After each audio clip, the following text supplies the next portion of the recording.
good, but it's just like our childhood, like so the we fuck X-Men, with it. you know, I remember not liking X-Men 2 because I thought it was kind of boring, I'll be honest with and I you. thought that they did Nightcrawler a All I little remember dirty. from X-Men is Holly Berry was Storm. Yes. That's it. Yes. I don't remember the plot. I don't remember. We had this talk. This should rekindle your memory What? a little bit. There was that epic scene where Sabretooth and Wolverine fought on top of the Statue of Liberty. Okay, yeah. And then Wolverine gets like knocked off and he like grabs on with his claws and like does like the like rotation flip. Yeah. And then flips back on top of it. Yeah. The crazy thing is that Hugh Jackman stayed Wolverine even throughout the acquisitions of X-Men getting sold as a franchise. Well, how do you? Like he's perfect. Who else is? No, he's literally perfect. Who else? That is Wolverine, bro. You can't. As soon as they recast living, Wolverine, I'm gonna be breathing. like, get out of here. Living, breathing Wolverine. That's him, dude. What was that movie where he was like dying? I heard he was made of adamantium. Where was the last one that they did where he was like with the little girl? That was a sick one. I fucked heavily with that. Wasn't it just like Wolverine 3 or something I like that? thought they called it like X or something weird. Could be it. I thought they called it something weird. Like I said, I don't think I've seen a Marvel movie since like those days. So anything in between now and then is not in my I haven't watched memory a bank. movie for a long time. I watched a movie actually. Neither have I. I watched a movie this last weekend for the first time in a long time, and I watched Redline. It's like an anime movie. Redline? About like it's like Death Race, but like an anime movie. You ever seen Death Race? Yeah. No, I get it. No. That sounds dope. That sounds cool. It was kind of dope. That sounds cool. I think the only movie that I watched during COVID, and I say, well, I should just say since like 2020, was, there's like two, and they're both anime. One was Akira. Okay. Epic all time. Because like I don't know why I just was like, well, it's like you need to see it. Yeah. Yeah. I was like, if you like anime, you should. Watch I'm an anime fan. Why have I not seen this? And then the other one was pretty fucked up. it was like one of those weird like predictive programming ones, like about like a virus that like takes over the world, and like a mad scientist release, and it's like what's it called? I will remember the name. I will recall it. It's gonna hit me in like 20 minutes. Good timing. I can't believe I forgot what the name of it was, but it was literally like, I forgot. I had seen, it was like somebody on Instagram, you know, that has probably been banned since, you know, it was like, yo, this movie literally like told everybody how it was gonna go down. I was like, I'm gonna watch that. Yeah. You know, and then sure enough, I was like, oh jeez. I mean, this movie comes out in like 2014. Right. It's kind of like that time when like all the anime movies started playing with like the 3D anime. I really like that stuff and too. It was like Dragon Ball's new movie is going to be like that. Yeah, and it's like they'll probably nail it. And I think they waited a long time to do it. I think probably anything that comes out like now will be better. Well, Toei's good. This movie came out when all that was like really primitive, and it was like, I don't like this. Yeah, it's different on your eyes too. It's totally different. It's just different to digest. It's almost a lot to digest. It's just not good. It's just not good because it's like because when you're watching, it's something with the frame rate. I think it's that's like what something I mean. in the That's frame what I mean. Rate, It's like it when you're watching like classic cartoons or when you're watching like animes or cartoons. I think it's like, 24 frames a second or something like that for animation. Yeah, when you're watching something that's like drawn classically and animated that way, there's still a like it's rendered like it seems smooth, right? Like in a way, but because it's like 2D images that are like rendered in that's like kind of three-dimensional. It's like a trick, yeah. Exactly. So but it still is in 2D. So but like your brain like can see it's a trick almost. Right. It's like losing information or like. And therefore it's like it's smooth, right? Right. It's smooth to some degree. When the 3D animation starts like playing out and it's like choppy and weird, you're like, this is weird. You're like, I don't visually like this. It's one of those things where it's like, I think as millennials, you kind of I think we have the We're going through like a boomer time, I feel like, a little bit. Where we like what we like and we don't want it to change. Not necessarily. Actually, I would disagree. Okay. I would say that I mean, because nostalgia is always going to be a thing, totally. And like you're always going to like what you liked as a kid. Mm-hmm. You're always going to like what like you have positive association to.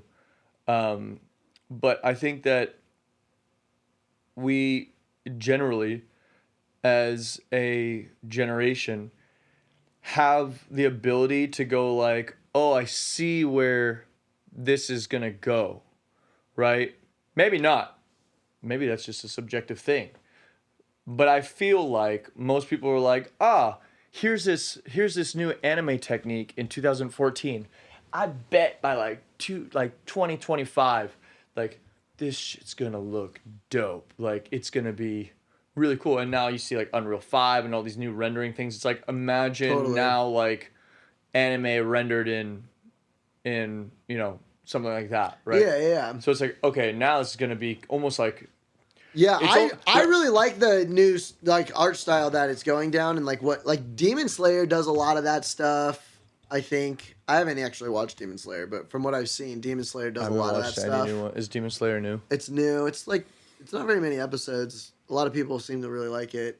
And then like I haven't. But the new Dragon Ball, like there's a lot of people that are not excited for it. Like they're I haven't even watched hating in the comments about like I haven't even watched it yet. Well, it's not out yet. It's just the previews and stuff. I've been putting on my story here. The new movie? The new Dragon Ball movie that's coming out? Yeah. Oh, I mean Super. I haven't watched Super at all. Oh, you haven't even watched Super. Yeah, Super's not like that though. Super's I watched the movie that came out. Mm-hmm. And then they were like which one? The Frieza like, one? The one that Battle was like Battle of Gods? Yeah. Okay. So Battle of Gods, and then it was like actually this was probably their plan anyway, but it was like it seemed like somebody that was ignorant to what they're doing as a studio. It seemed like they released a movie and they were like, actually, like, let's like make this a series. And then they went back and made the movie. Yeah. They elongated the movie. I didn't like that they included it in the series. That's what I'm saying. That's what it seemed like. It was like, oh, actually, I didn't like movie. That they did let's that. just start. Let's start where we took the movie. I wish that's what they would have done. And then they just. And then they go from like, oh, let's make an actual, let's do a new series. Yeah, I thought that they should have just done, because they did the two movies. They did Resurrection of Frieza also, right? Oh, that was where he's like gold. Where he came back gold, right? I did see that actually. And then and like that's like literally the first two arcs of Super.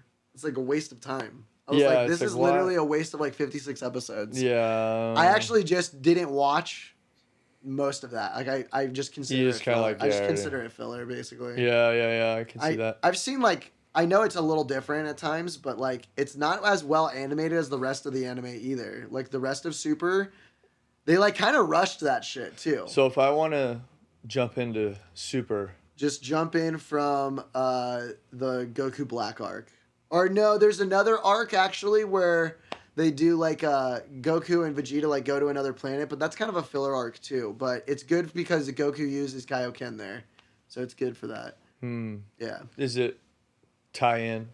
It'll tie into like later, but it's not necessary. I see. It's not. It's in between filler. It's and like not core, like it's not like a cool like core plot point like a villain plot point. No. Dragon Ball's always been interesting to me because, and it's one of my favorites of all time. It's the best of all time. If not in like substance, but just if in, like, not the favorite, if not my favorite, what it did for anime for our generation. I've always been interested in Dragon Ball because it's never been like, from a plot standpoint, well written, right? Like not necessarily, although Cell Saga is insane, kind of. But the caveat to that is Buu Saga's terrible. No. But yes, but no. Actually, I didn't not enjoy it. But this is the thing. I don't watch Dragon Ball for the plot. I don't ever. I watch Dragon Ball for like the intrinsic motivation and shit like that. The character development. Yeah, it's like its character development is what is like all time, right? And so because I consider it that way, but you could the show is literally character development. I mean, it's like here's a big baddie. It's a lot of talking and standing and powering up, right? It's just about fucking like overcoming big bad, scary dude, big scary dudes with the power of friendship. You know, it's like no, not normally the power of friendship. It's usually just like plot armor. I'm chosen to become stronger than you because of willpower.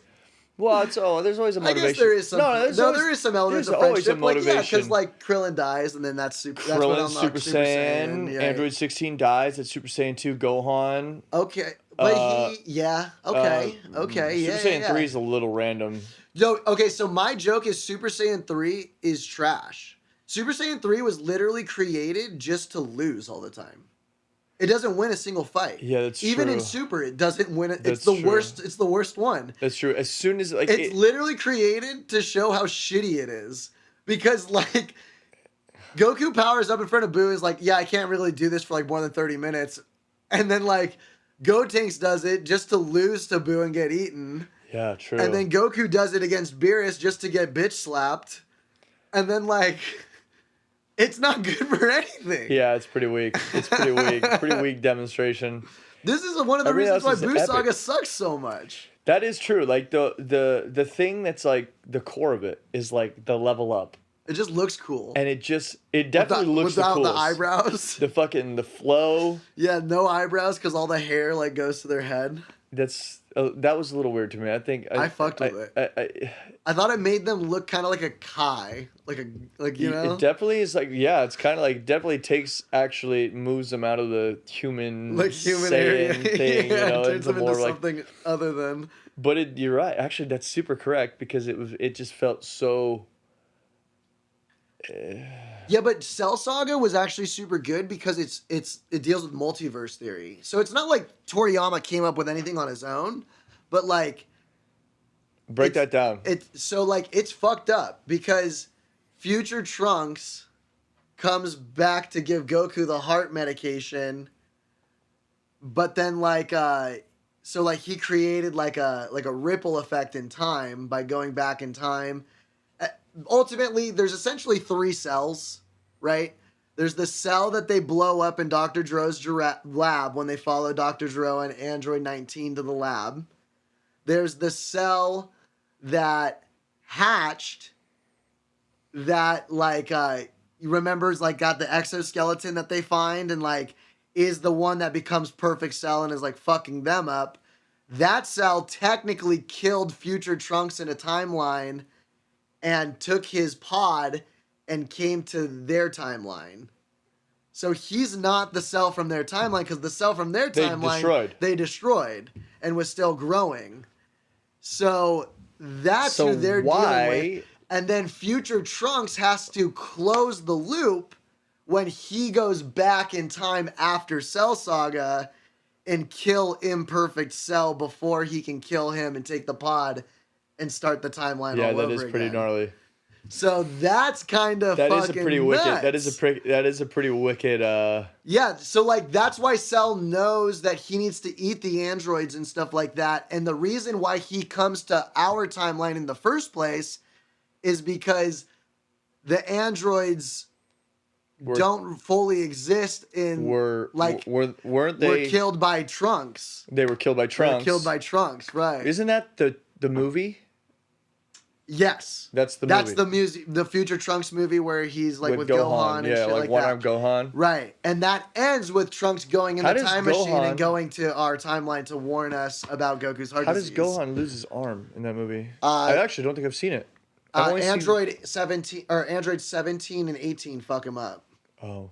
And they take his arm. Jesus.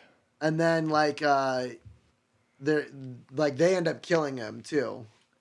So I want to know why there's an age differentiation between the movie, because Gohan is older because Boo age.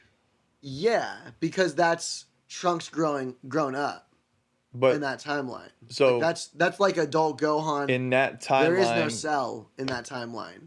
There was just the androids. And the androids killed everybody. Goku died of heart disease, so he couldn't defend them. And Gohan's kind of the lone person left, taking care of business against the androids. Yeah. What happens to Cell in that timeline?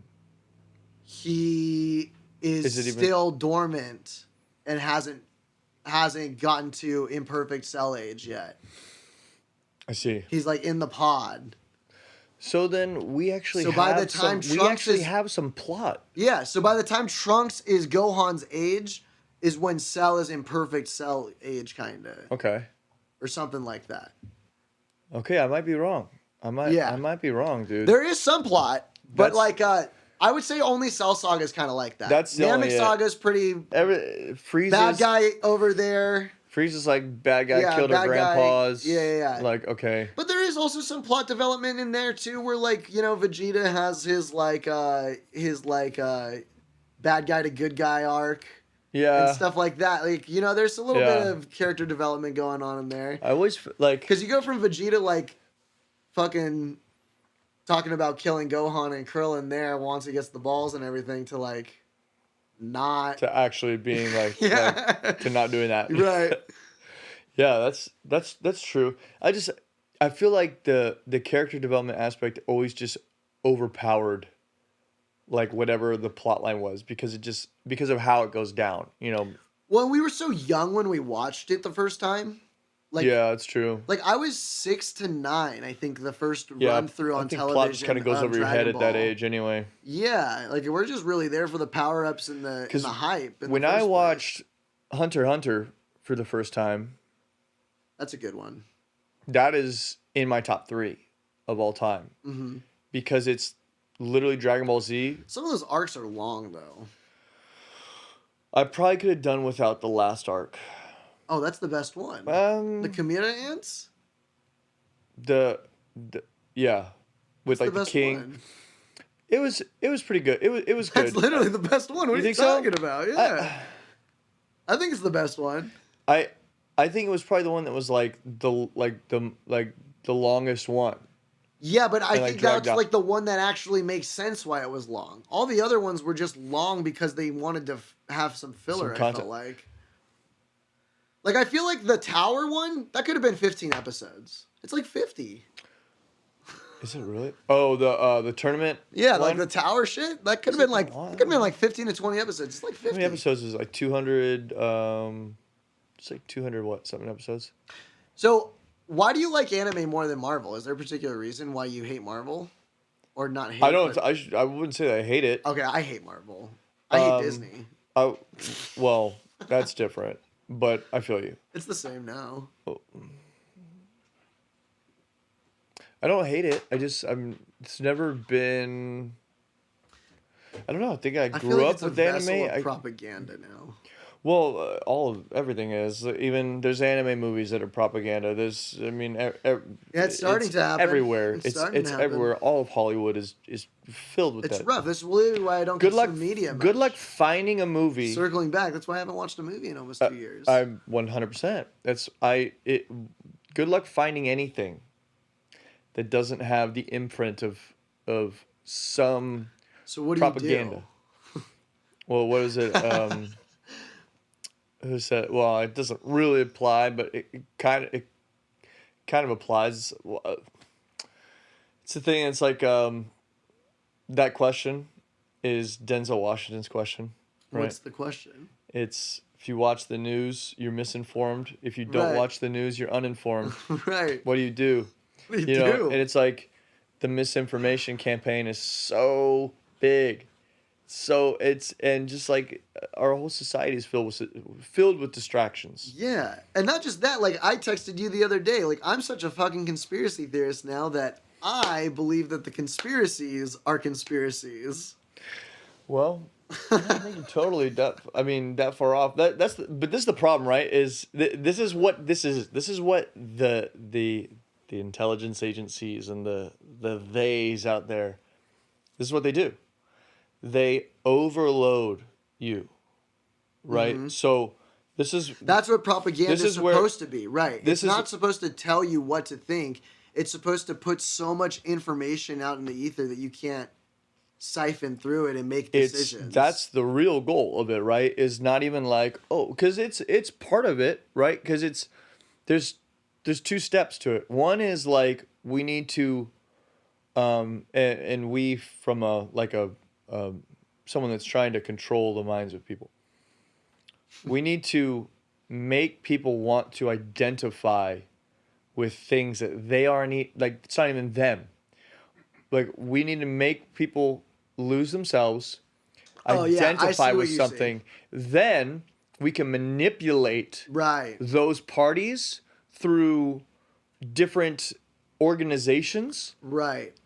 Like Canada's doing the bill right now to ban all handguns in Canada. Mm-hmm. They just introduced that bill. Trudeau just introduced that bill. Yep. And they're using the precipice of what's happening here in America, in Texas, in Uvalde, as the catalyst to do this. If that doesn't tell you that globalism is already got its teeth in, totally, then I don't. I have this conversation with people, right?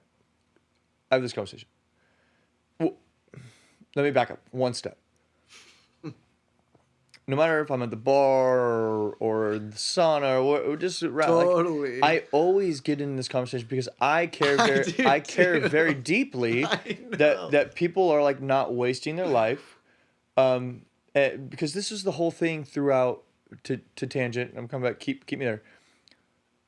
Throughout the whole COVID thing, people were screaming, "Wear your mask. Take the thing." Blah blah blah, and I would ask him before devolving into that red or blue argument. Right. I go, do you think that you're helping by identifying with some information that a corrupt organization, and if you don't think they're corrupt, then you don't know what the fuck's going on. Right. Because that's not my opinion that they're corrupt. That is factual. Class action lawsuits. Money paid. Right. Corrupt. Corrupt organizations are telling you to spread this information around and to act this way. Right. Do you think you're helping? And now, I used to get into that clash. And I was going to say, you know why that clash happens is because they are in their minds thinking the same thing about what we're saying, right? Of course. So and that's because those corporations have become so good at slander that they've taught their subjects that slander's the game, so they think, of course, what are we doing? Of course. They think we are playing slander. It's like a four-prong attack. It's two of the prongs, It's crazy how deep that is. They've had these people identify red. They've had these people identify blue. And they think that that's the only way because they've been taught. You're supposed to battle red versus blue. Right. And I used to get into the middle of that and be like, as like someone that's like just seeing things for what it is. Totally. And I'm like, usually the left is way more off than the right. Yeah, it seems usually, to be. At least now in the current culture war. There's still a shit ton of things that the people on the right have way off. Totally. And I would say it's just like that's just where we are today in the culture war. In the 90s, we could have made the argument it would have been more so on the conservative side with like, you know, protecting the church from all the stuff that was going on in the 90s and stuff like that. Today in the culture war, it's really on the left side. I like to think that I have, and I don't say this braggadociously or egotistically, I like to think that I've liberated myself and ascended the bullshit mind frame because I know who control. That's not an organic. I will say I just try to be as centered as I can. This is not, but it's not organic. No. That is and so instead of getting in there and trying to go, instead of getting in the middle, being like the big brother and going, yo, break it up, you two. Right. Like, you know, what are you doing? F you. Right. What are you doing? F you. Instead of doing all that, you can't. When this conversation presents itself, when somebody goes, take the thing, or I just, you know, you should really put your mask. I go, time out. This is where I'm at now. This is why it's a little maturity. I go, do you think that the CIA has your best interest in mind? Do you think that the men and women that are employed in the intelligence agencies have your best interest in mind? And when that person says, yes, I do. Yes, the CIA loves America. They want America to win. The conversation. I go, you have a great day. God bless your fucking miserable soul. I'm going to go over here. Yeah. Because it's over. They've been had. Their mind is... If you don't know by now, you can't be helped. Yeah, well, there's just... people want to win. They want to win. That's true. They want to win in the conversation. And they want to win in the grand scheme of law. Because they want to win. So funny about. They just want to win. This dude. is about. That is the most relevant comment to our time. Is this? Everybody's going, especially with the kufi. Mm-hmm. We're gonna post this so we can't like say the shit, you know, because I don't want to get tagged. But the kofefi. The keefy foffy. Should that be the new word for it? The kufi. Everyone repurpose that old Trump tweet, kofefi. Oh God. And that'll just probably start still using, get flagged. That'll still get flagged. God. What was I saying? That's what he was trying. He was trying to warn us. He was trying to warn us. With all due respect. Check this out. He's not your friend either. But neither is Elon. But okay. And neither is Elon. They're not. So get over it. They hate you. Okay. My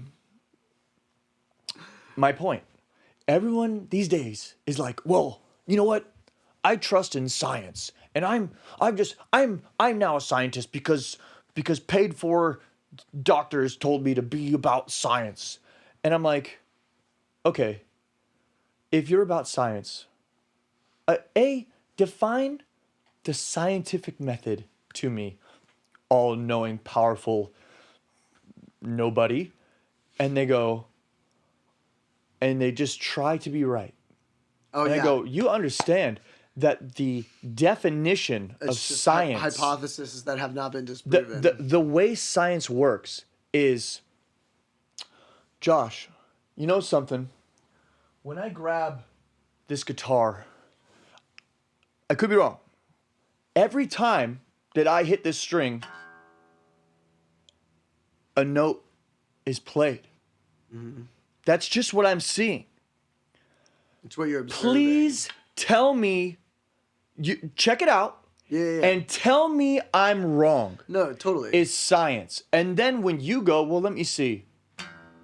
I got that too. Yeah, it's hypotheses that haven't been disproven yet. But this only makes sense before you start getting into like quantum physics, which like nobody fucking understands, because like literally they've had experiments where they've observed the experiment happening, you get one result, and then you don't observe the experiment happening, but all the variables are literally exactly accounted for the same, and they get a different result. And that's what they call quantum physics. And like, I literally don't understand how you can explain that. I don't think, like, people that like are really fucking smart and know quantum physics like that have trouble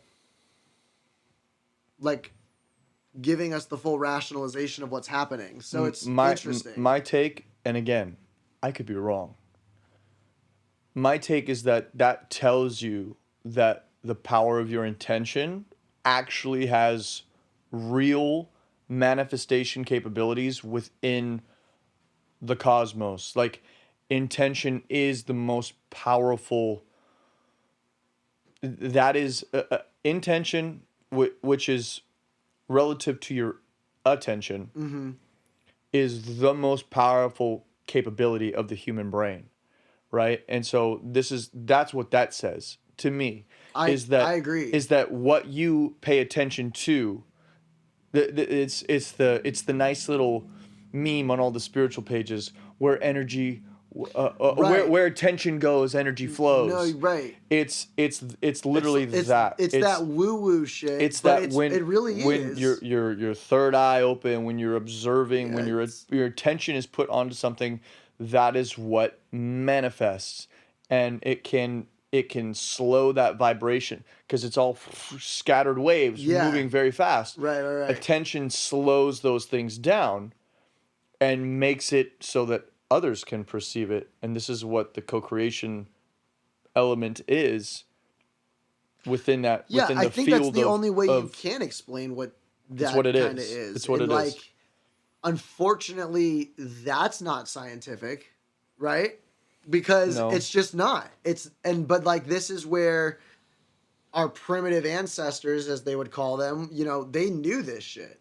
They knew that science and spirituality were like two sides of the same coin that worked together in order to like explain what's going on around us and stuff like that. Science is just science, like capital S science that we use in our like society, right? Because science and spirituality are literally the same thing. I mean, well, the Big Bang was originally thought of by, I think, like one of the popes in like the medieval. Like, I don't remember what year, but my personal take is there is no Big Bang. This shit's always been here and it always will be here.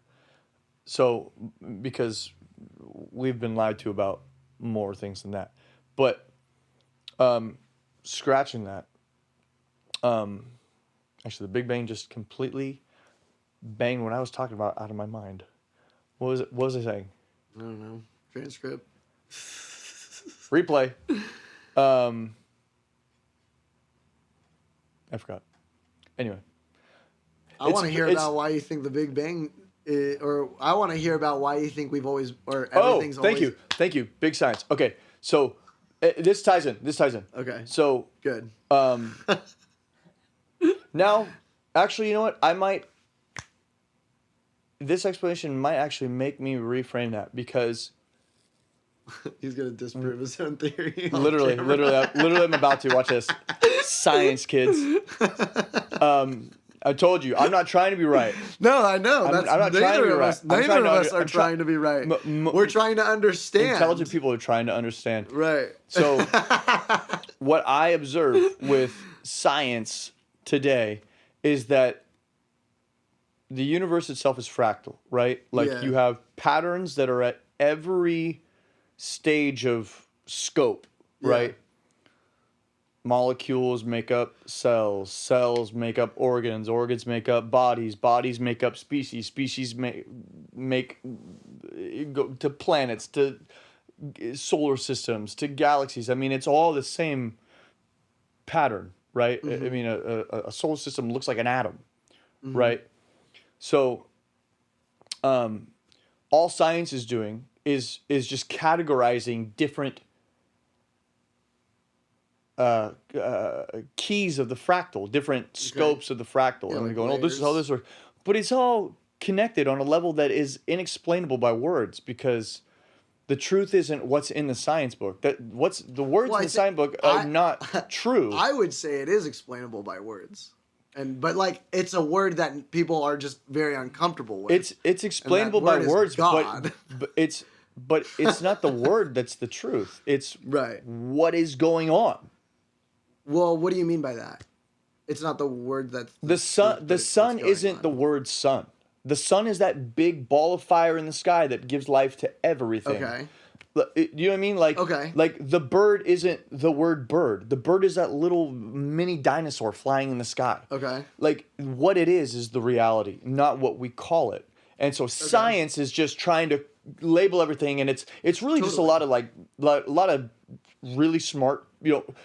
And you got to differentiate who's smart and who's wise. This is smart people trying to egotistically get credit for discovering some shit when that shit's been here the whole time. They just discovered how to put words on it and make they didn't discover the turtles in the Galapagos. Those turtles have been there for hundreds, if not thousands, if not hundreds of millions of years. Right. You didn't discover it. You just learned how to explain what it is in a language.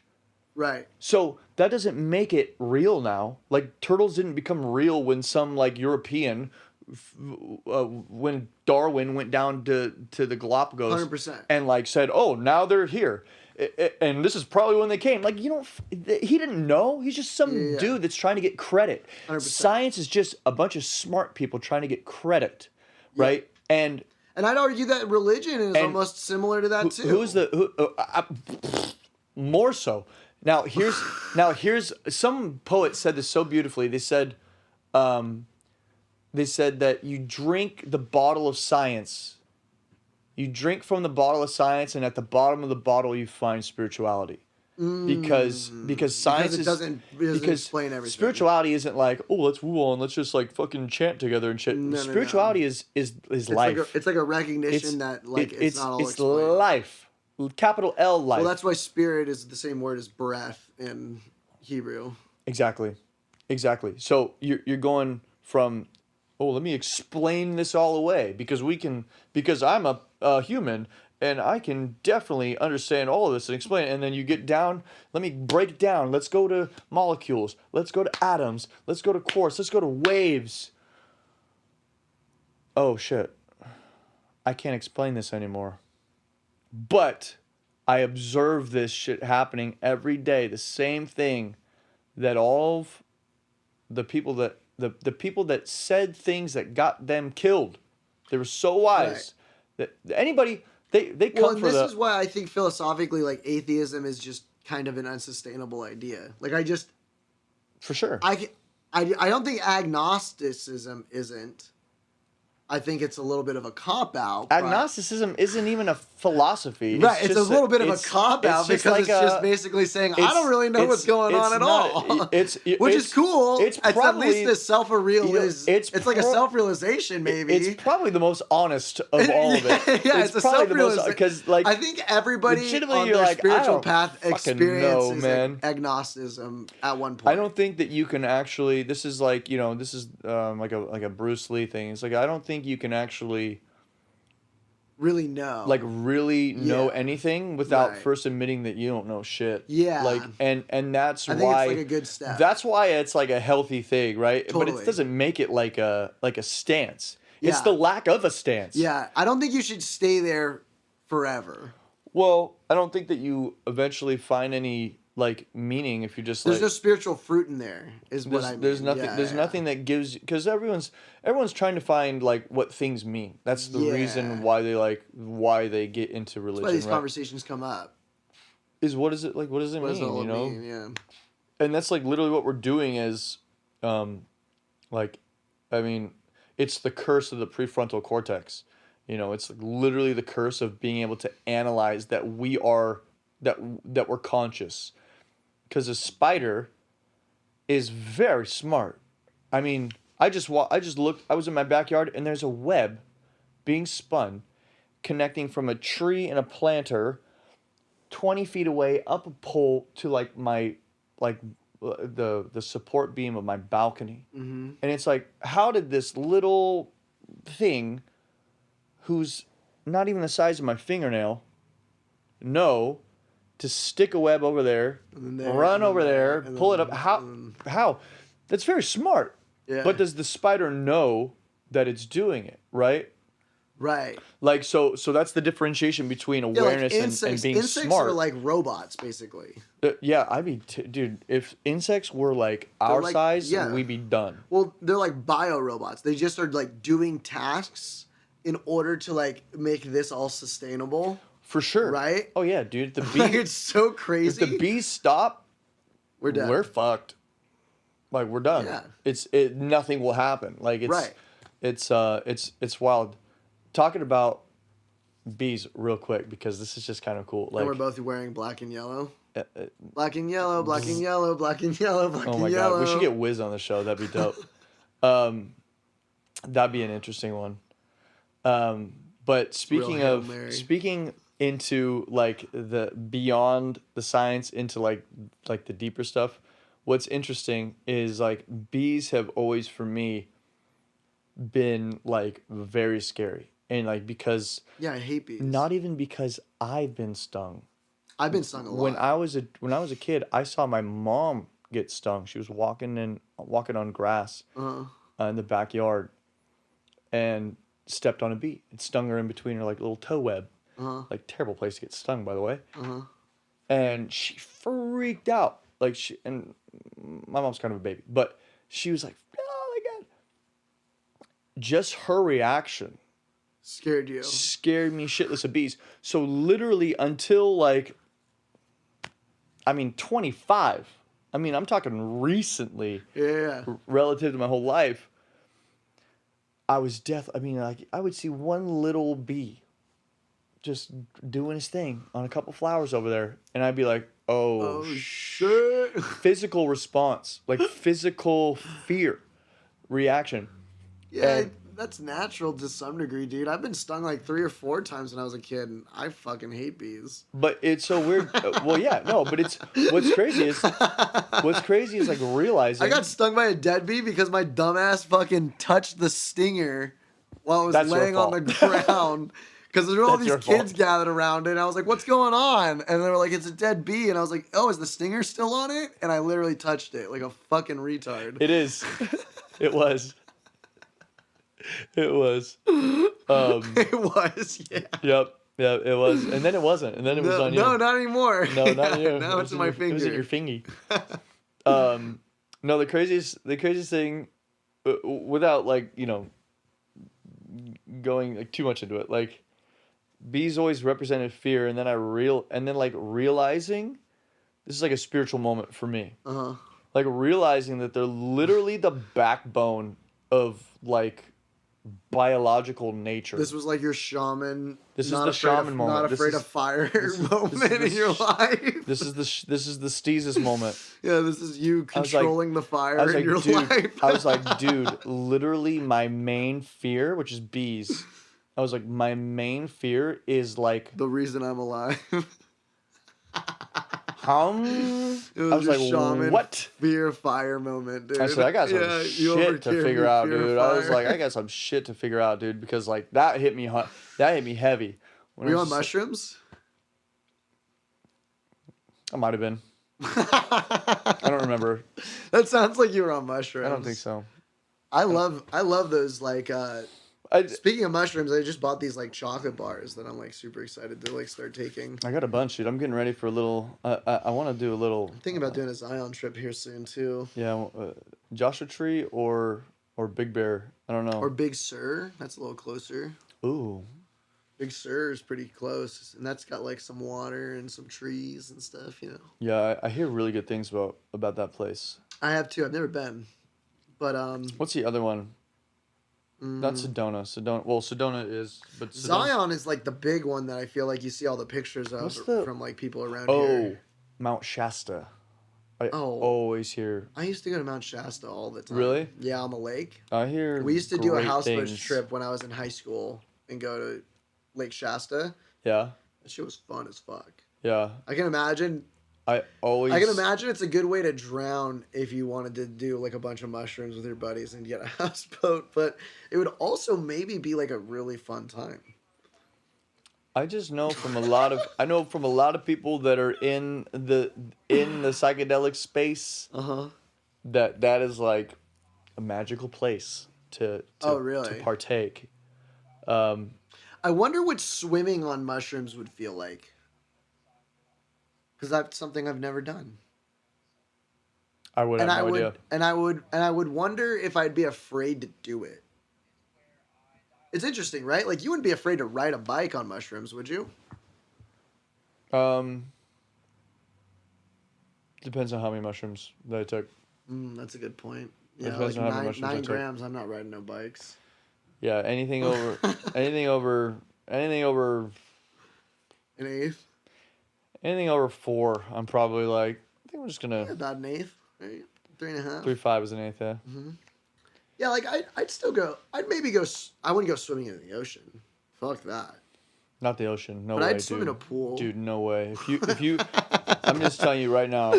Like I already know. I've done enough. I already know. If you took a serious dose, like if you were pushing like a hero dose, well, I would be freaking tripping the fuck out in the ocean. And you were even at the beach. The power of the ocean would make itself so evident to you that like go to the wedge. Like you go to the wedge on like a big day. I'll say this, and for anybody that is thinking about experimenting, do not make the beach the first place. No, there's too many people at the beach. Number one. Even if you're I'm telling you right now, even if you're at an isolated private beach, it's just you and like. Hypothetically, right? Nobody would ever be there. You take a significant dose of mushrooms and you're not ready. Like if you're not going to meet the ocean, like you will be overwhelmed because the power of the ocean, you're going to look at that motherfucker and it's gonna you're gonna see it in a way that you've never seen before. It's gonna reveal that power is gonna reveal itself to you, and it's unfathomably. You're gonna see it in a way you've never seen before. It's unfathomably powerful. Like if you've ever like gone surfing and like biffed a wave and got put in the water, like that happened to me when I was 12. I pogoed my fin last time I went surfing. Oh, nice. I've never been back. Yeah, nope. Yeah, I got fin to the gooch is a good indicator. This is not the thing for me. That's horrible.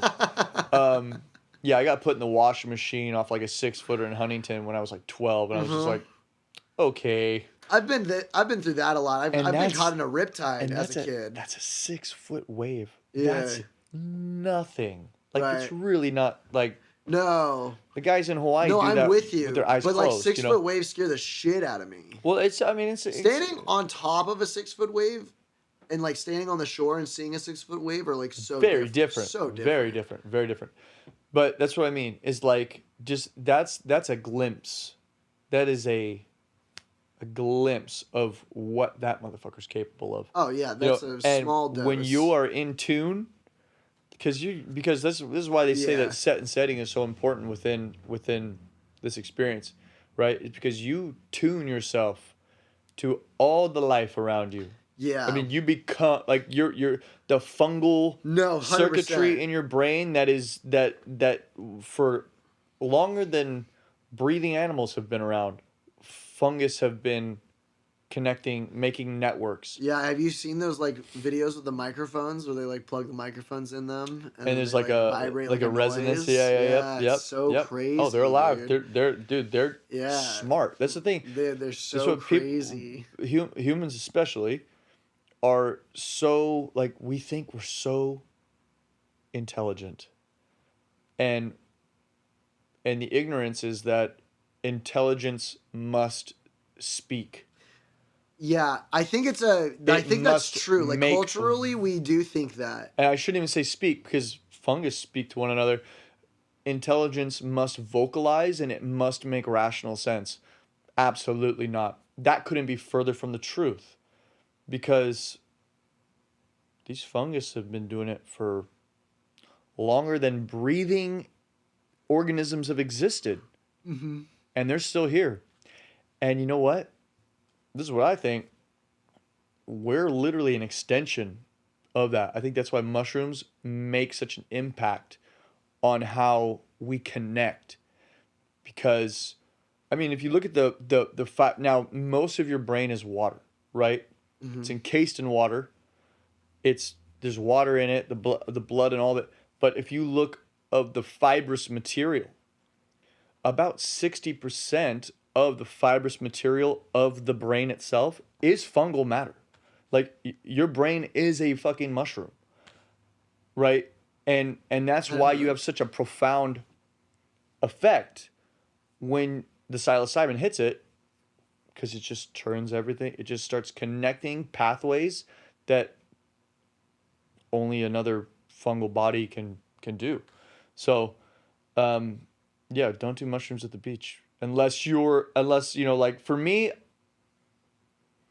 as someone who's pretty experienced, I still don't even really want to do it. My suggestion, if you've never done mushrooms, is you start with like 1 gram to 2 grams. And if you do 2 grams, you take 1 gram at a time with like an hour and a half in between them. Yep.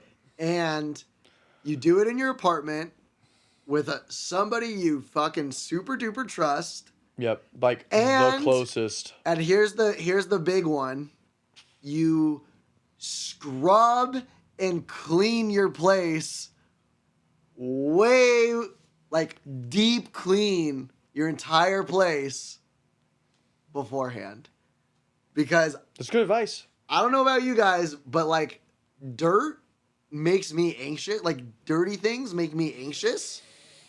And the last thing I wanted to be was like very stimulated and very anxious about seeing like clutter or dirt or whatever, right? So that's good advice. Clean your space, dude. I mean, because you enjoy your space when it's clean. That's the feng shui thing, right? And like the organization, the because I know for a fact, like when I'm like kind of having days where I'm like kind of like I'm feeling a little off, you know. I'm never really depressed. I'm never really like, but days that I do get, I start getting like anxious. I just feel like I'm getting ahead of myself. Yeah. And then I look around my room and I'm like, oh yeah, I still left clothes over there. There's a bunch of clothes there on that chair. I've been saying I'm gonna put that away for a while, and I'm like, oh dude, like here's all this mail I haven't opened. Bro, blah blah blah. You do all that, and then suddenly you're like, your mind's not cluttered anymore. whoa. It's weird. It's literally in your. This is quantum. Your physical space is just as much a part of you as anything, and that's what's pretty gnarly. That's why when you go to a girl's house and you see it, that like under part of the toilet, like behind the toilet where like it's not quite the floor, but the floor too, but like that like back area of if that shit's dirty, bro, I'm literally walking out. Red flag. I'm literally turning around, getting in my car, red flag, and driving home. Yeah, that's tough, dude. That's tough. It sounds like you've had a dirty toilet girl in your life. That shit's unforgivable, dude. Yeah, it's pretty rough. If my bathroom is substantially cleaner than yours, like I just I don't know, dude. I really don't know. Yeah, I don't know if it's gonna work. It's not. I have long hair too, so you don't get to use this like. Right. Oh, it's hard to manage. No. I'm pulling the hair out of my drain. What are you doing? Right. Oh man. Yeah, that's very true. Yeah, you can get you're not just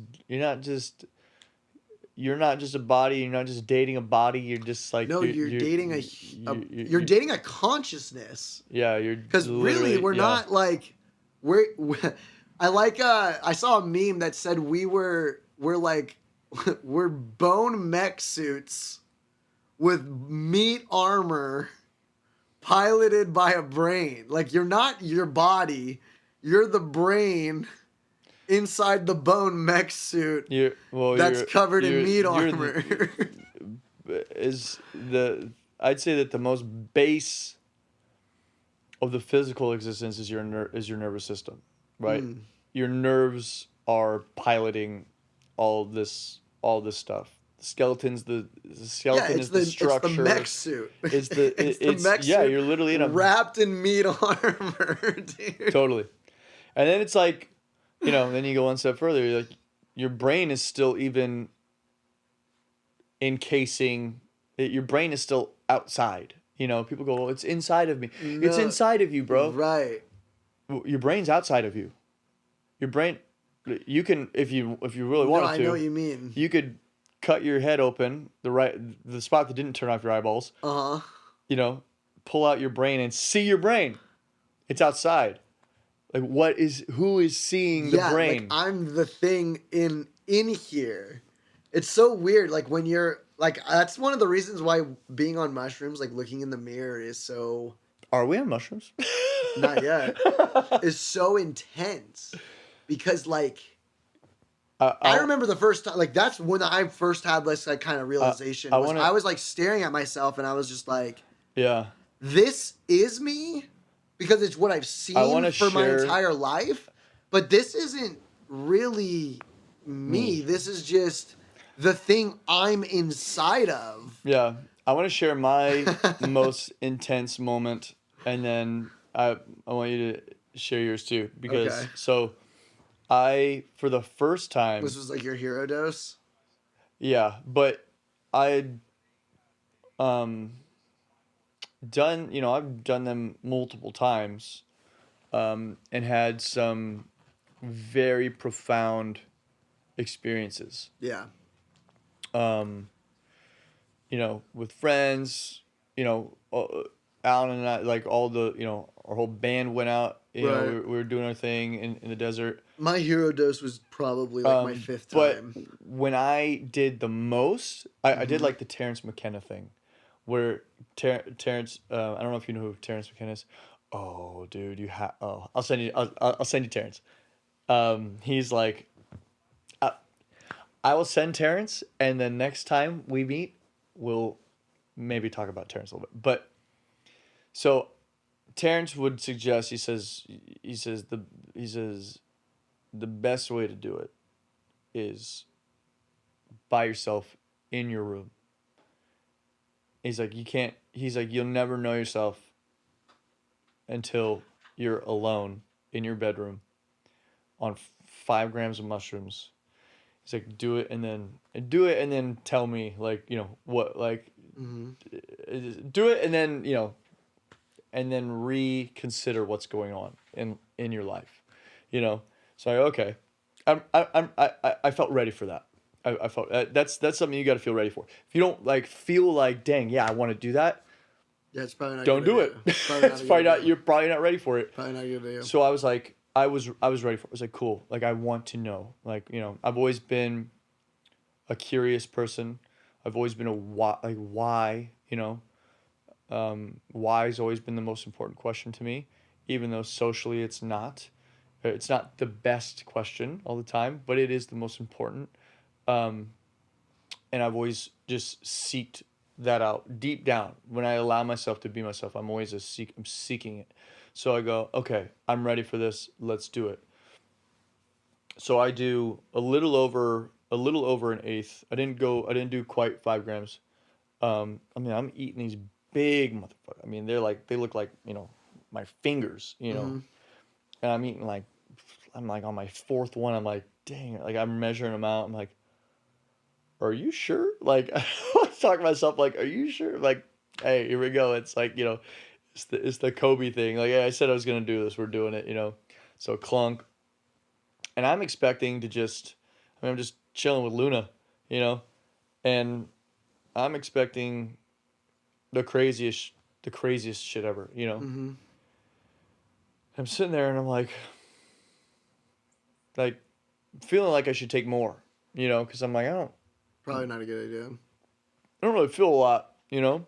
They're not instant. But I'm smarter than that. Well, not right away. They're not instant. I'm talking about like after 30 minutes. No, usually, I know, but like, they're not instant. No, they're not. They're not 30 minutes instant. No, they're not an hour instant. No, they are waves. What? This is the first time doing it alone too, because usually it's with people, and then when you're with other people, yeah, you can talk to usually each other about you can talk, but usually that 30-minute, 40-minute mark when they start digesting.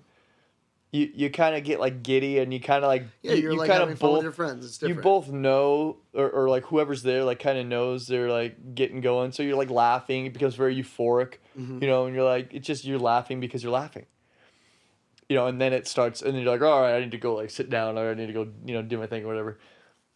By myself, there was no like euphoric moment. It was just like is this gonna like hit me? And then it slowly it was like a slow onset of like, okay. Kept expecting to like launch. Took a pretty decent amount. I went nowhere. And I realized after the fact, in hindsight, that this was where the work was. Like, if your work is here, physical, in your life, like, there's no need. Because the mushrooms always give you what you need. That's the best part about them. Is like they literally reveal to you what you need to sort out. And so I'm like, okay, shit. So I get butt-ass naked. I'm naked in my room alone. And I do that. I literally I need to see myself. So I go into my bathroom, look in the mirror. I looked at myself in the eyes for 20 minutes, butt-ass naked. Just like, whoa, like I'm really in this motherfucker right now. Like that's like you said. Like I think that's the basis of that experience is like you're connected, truly connected to what's going on. And I was like, whoa, and I realized that I had a lot of not anger, though I do, but I've always been pretty good at exercising that. I actually had I had repressed emotions, like repressed masculinity.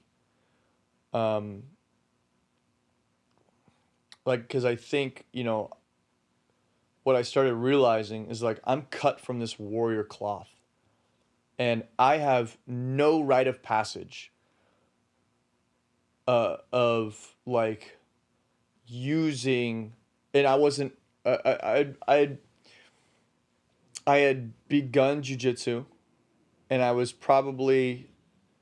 this was probably not even a year into jujitsu.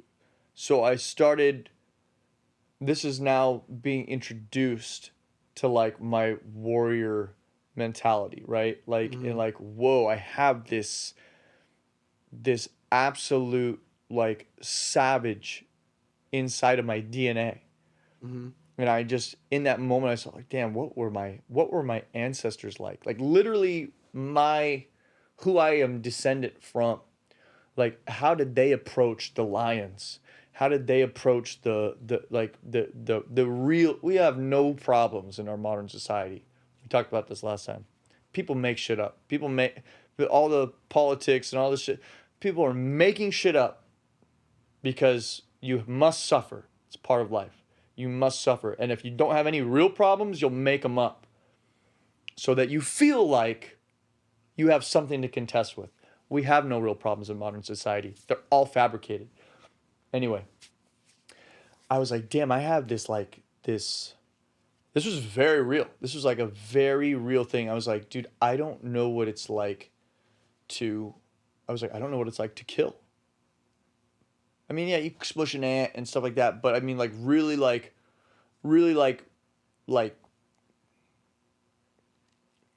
it actually was my answer was this. I go, I haven't really felt like the bite to kill, like that big fight, you know?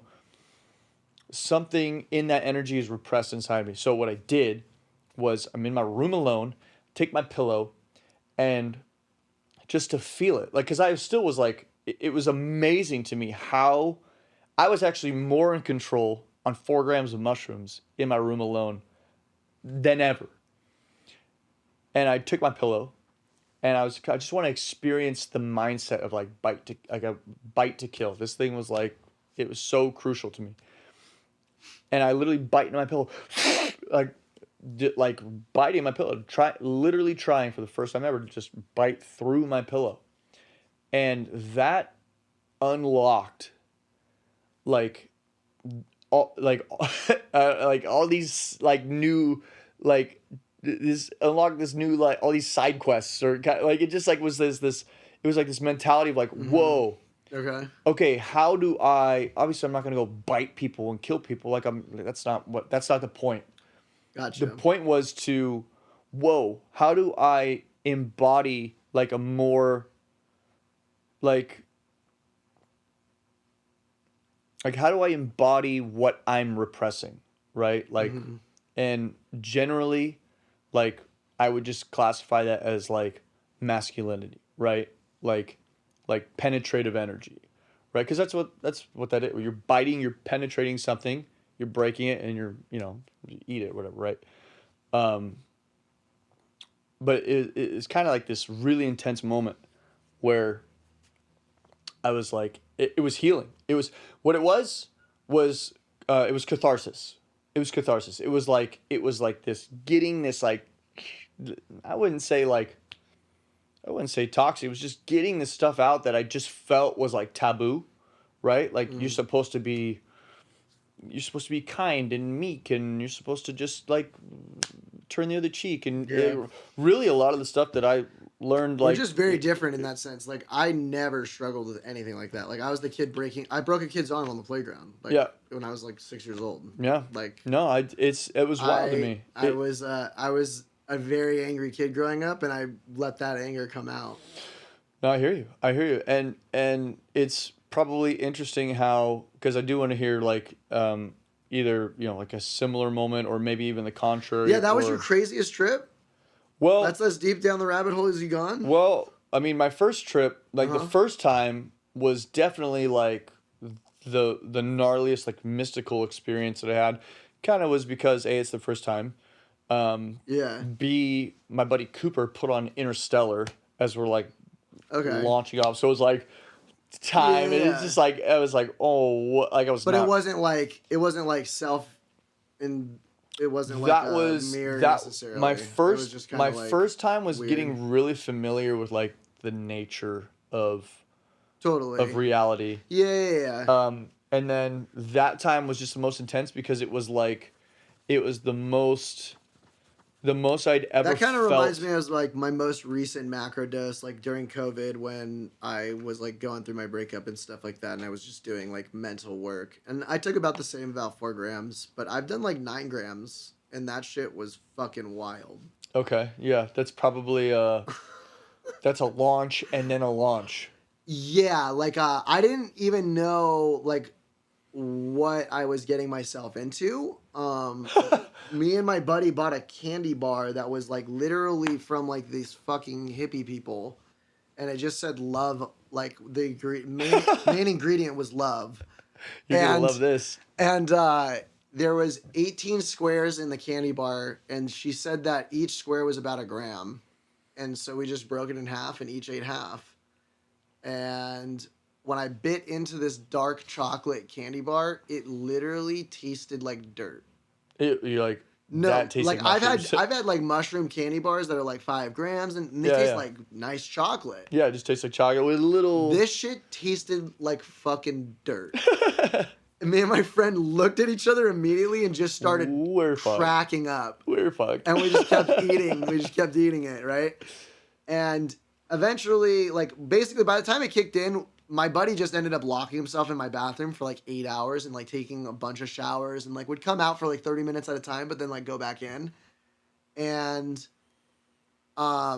we were listening to Led Zeppelin 4 on repeat the entire time. There you go. Which is, like, the heaviest album of all time when you're, like, tripping on psychedelics. Like, hell yeah. Just with the words and, like, everything. Like, it's just so... Like, those guys were definitely tripping. Oh, those guys are... Another time we'll go into the occultism of Led Zeppelin because that's deep. So, like, I remember vividly... I don't know if you've ever seen Full Metal Alchemist. Yeah. Yeah. One of my favorites. You know, like, the gate? Mm-hmm.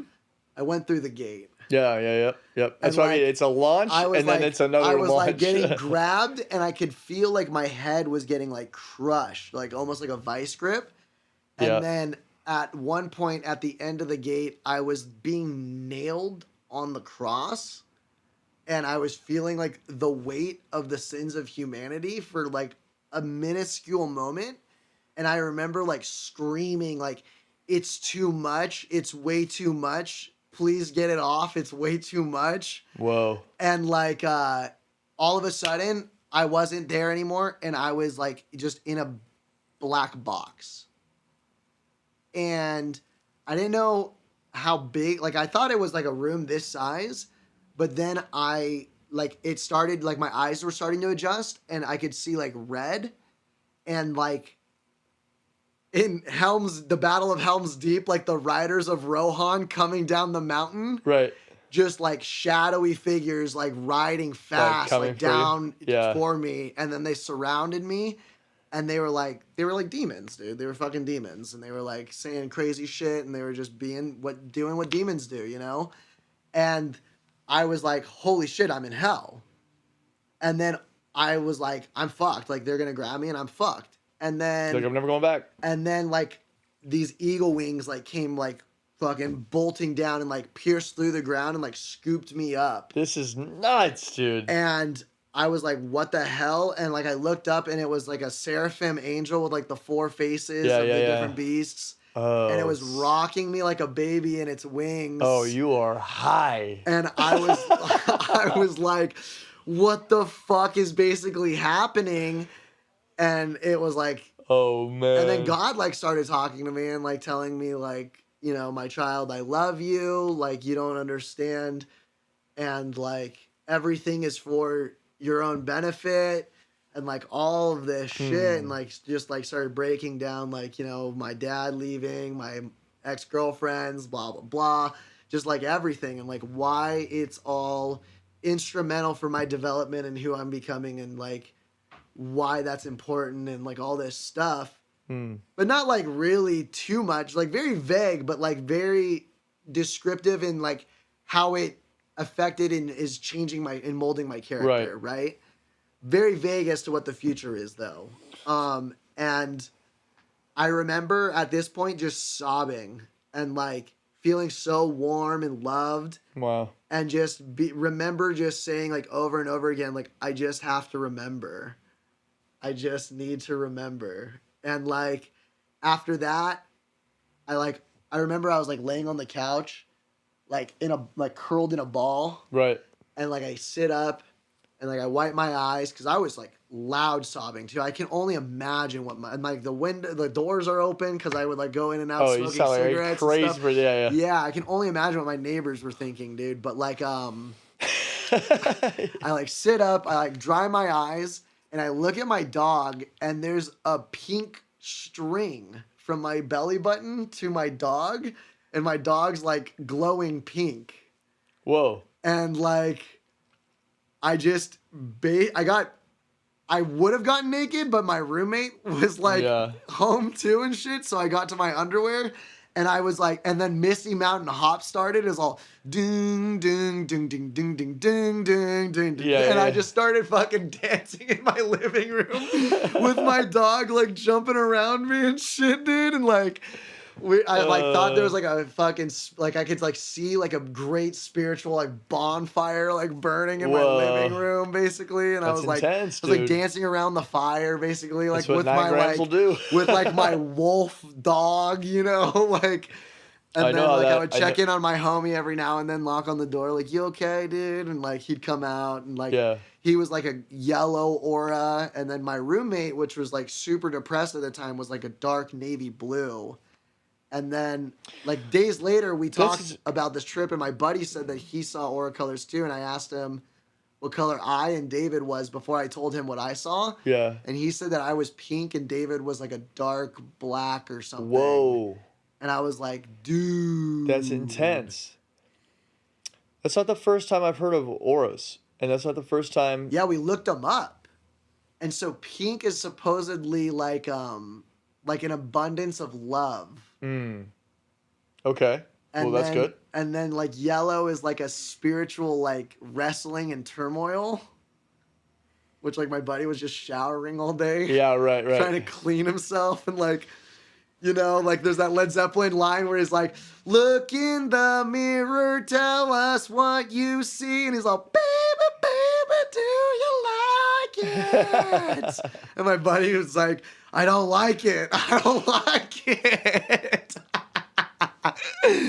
And then my roommate, oh my God. I guess like the dark navy blue is like just like depressed, like sad, not like sad boy, like spiritually like dying. Oof. Like withering, you know. And he was going through one of those phases in life. He was going through one of those phases too, man. No, I get it, man. I think that's a pretty It's common... just so crazy how it's almost like the same thing as like talk about like astrology, like how uncannily accurate that was. Yeah. Especially for you to see the same color. Right. It speaks to the and that's why I purposely asked him before I said it too. It speaks to the credibility of like, what happened of what happened. And then it speaks to the credibility of also like, others that share this information, like, hey, like this aura is this, and you're like, whoa. Well, we felt that. That's and not we just saw that. That's not just a meme I read on Instagram, like some lunatic with dreadlocks like putting a thing up. Right. There's something here. There is actually something weird here. Because I've read multiple books, just been in this world enough, for long enough to really be exposed to, seeing auras and and it's actually something that I've never really done myself or been I guess at some extent I'm capable. I think it's an instrument, right? Like we have this nose and we get to smell things with the nose, right? Right. But if we didn't have noses, say we were all flat faced, right? Alan comes running in, he's got a nose, and he's like, "Smell the rose and smell the cheeseburger." Look how different they are. Right. We all go, what the fuck are you talking about? Smell? Yeah, right. Get the fuck out of here, you weirdo. Yeah, exactly. That's not real. No, that's a good way to put it. And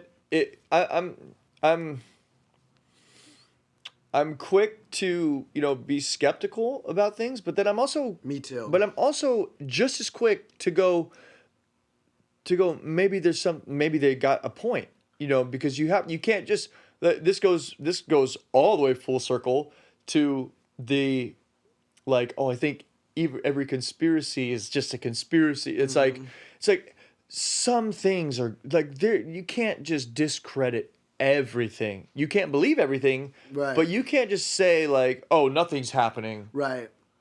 Like, because it's like, no way, dude. There's no way that it has to be some nuanced answer. Listen to your own body and then observe what's happening, right? Like your buddy that's like deeply depressed.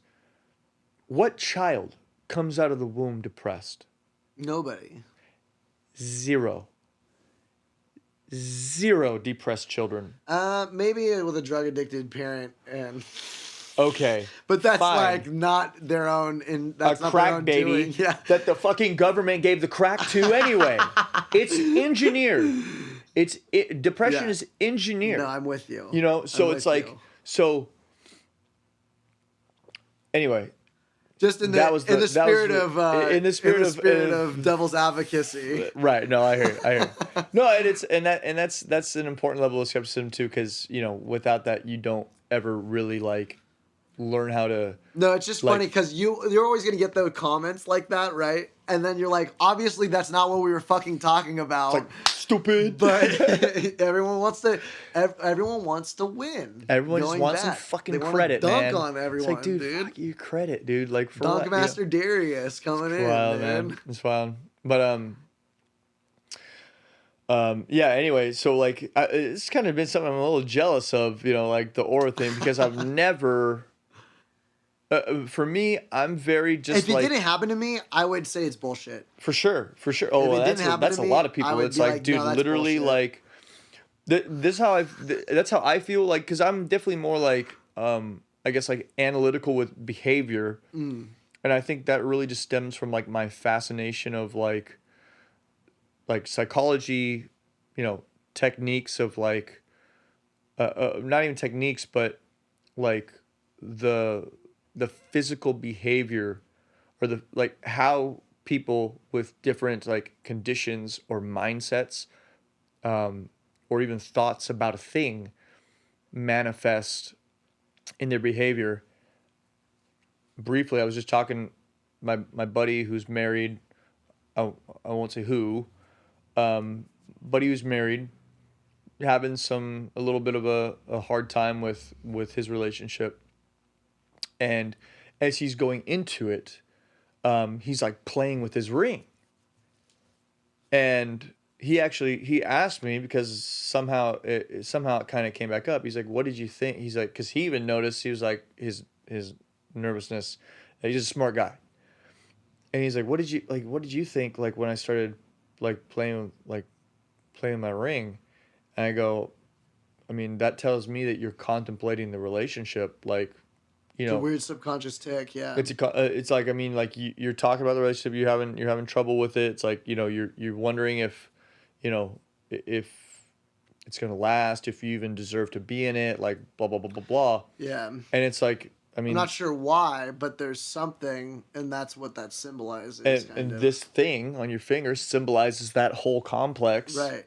And it's like, of course you keep touching it. So stuff like that, and then even that's a very literal one, but yeah, that stuff's always been so in terms of like seeing that, I'm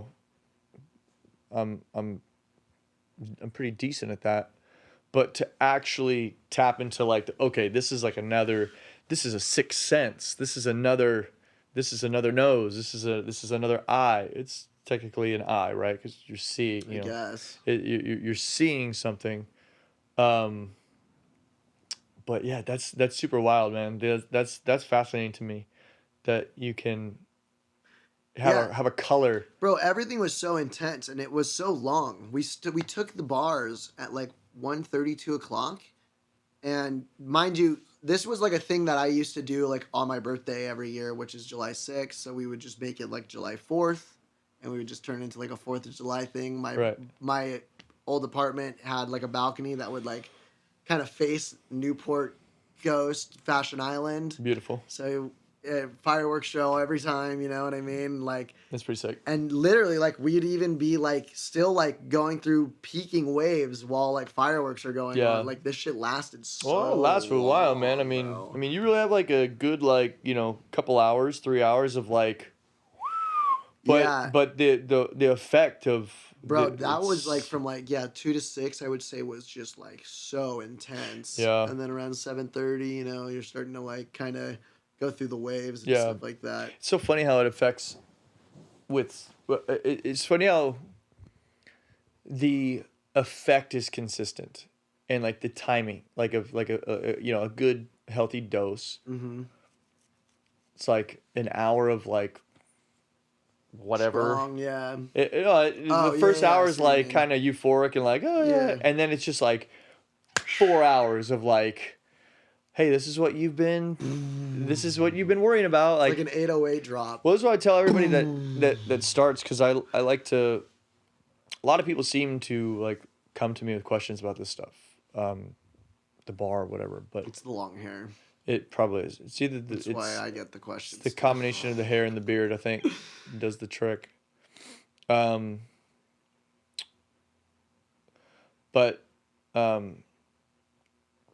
it's always, what was I saying?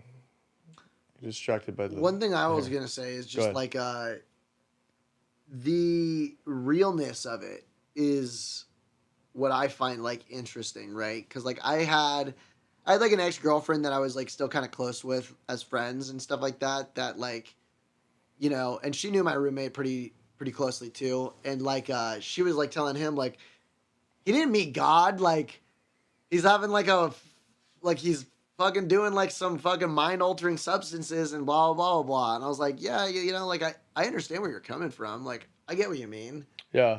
But like that shit was so real that like you can't take that experience away from me. No. That was so real. It was just as real and vivid as anything else in my life that I experienced. And I've done mind altering chemicals before and nothing was like that. Yeah.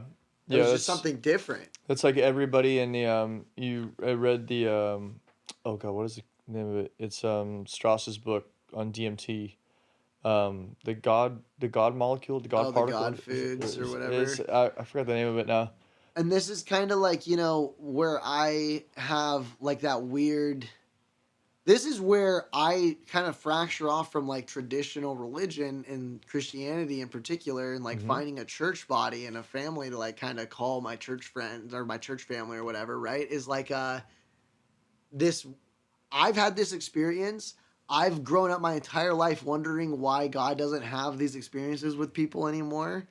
And the answer is he still does, but it's not in a way that the church is really necessarily comfortable with. You're probably not gonna. That's probably more times than not a lot of what was happening then between like moldy bread, foods off the ground. God only knows. You tell me what the burning bush was. Well, I'll tell you what the Ark of the Covenant was. Acacia wood wrapped in gold. Acacia wood is a highly DMT psilocybin plant that's found in that area. So what's that? Bing bong. Did people really lose their face like Indiana Jones? Don't mean to or were they melting their face like I melted my face? I don't mean to be negative, but I doubt that there is a normal like branch of any type of organized religion that is going to be, because it's not maybe in 20 or 30 years. Yeah, it's I have like also nuanced views. Like I think like pastor is like a volunteer position. I don't think it should be paid. You know, a lot of different things, and these are all things that get you excommunicated, I feel like, from a church. But nonetheless, well, that's these also are the things that I struggle with as somebody that grew up wanting to be a pastor, takes his faith very seriously, but then also has seen the other side of what's behind that curtain. You know what I mean? And well, it's as especially somebody that would be asking the questions like, how do I live that life?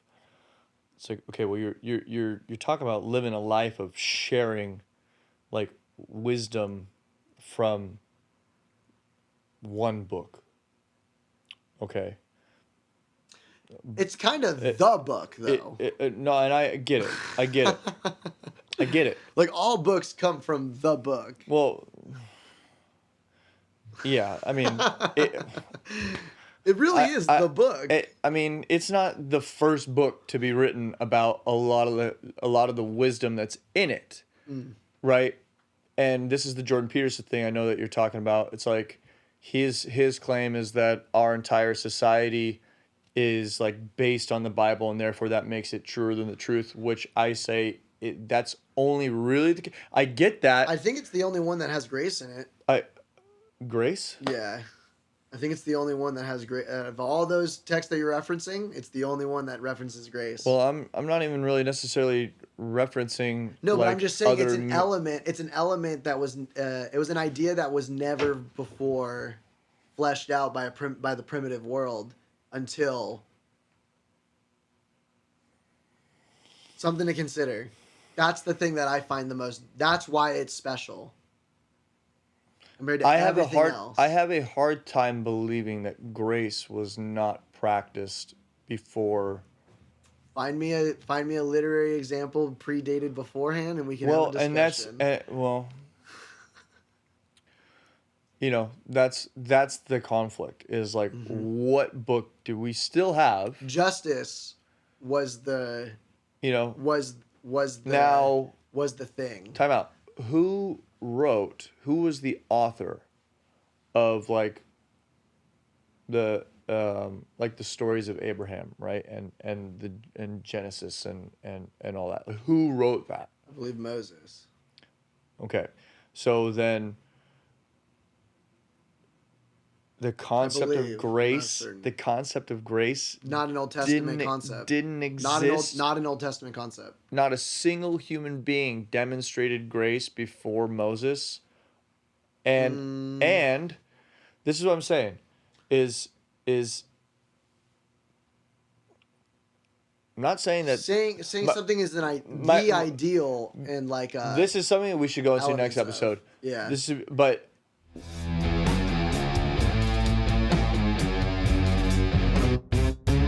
these bloopers are gonna be great one day. I'm gonna sit here pretending to read this. You do that. Guys, we really appreciate you joining us. Part of our new talk show. I hate scripted things. I hate it. It's my fucking guys, passion. just smash the fucking like and Just subscribe smash button, and that then click shit. on this fucking video when you're done. Okay. Guys, we really appreciate you joining us. If you liked what you heard, make sure to like and subscribe.